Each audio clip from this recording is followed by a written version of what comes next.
As we all know, we treat problems. And if there isn't a problem, what on earth are we doing?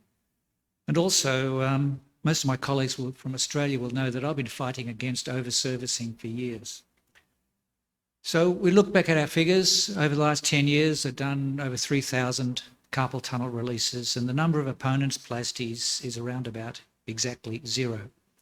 So I asked the other people in our unit, 6 surgeons, all doing the same, and over that 10 years, one has done an Oppenensplasty. So that's one Oppenensplasty after about 18,000 carpal tunnels. I asked James why he did the Oppenensplasty, and he said because the fellow with me had never seen one done.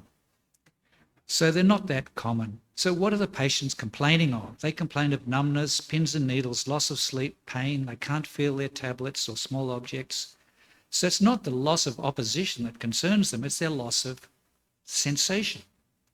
Not one of those 18,000 patients has said, I can't oppose my thumb to my fingers. But everyone's worried that, the nerve's not going to recover, the muscles are going to be paralysed forever. Well, the length of the nerve from the carpal tunnel to APB is about 1 to 2 centimetres. Nerve recovery after repair is about 1 millimetre a day. Everyone's concerned by motor end plate degeneration after a nerve laceration, taking 6 to 12 months. But there's no data on end plate degeneration with compressive neuropathies.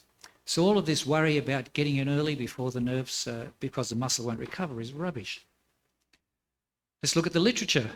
Thumb opposition recovery following severe carpal tunnel shows promising improvement after carpal tunnel release.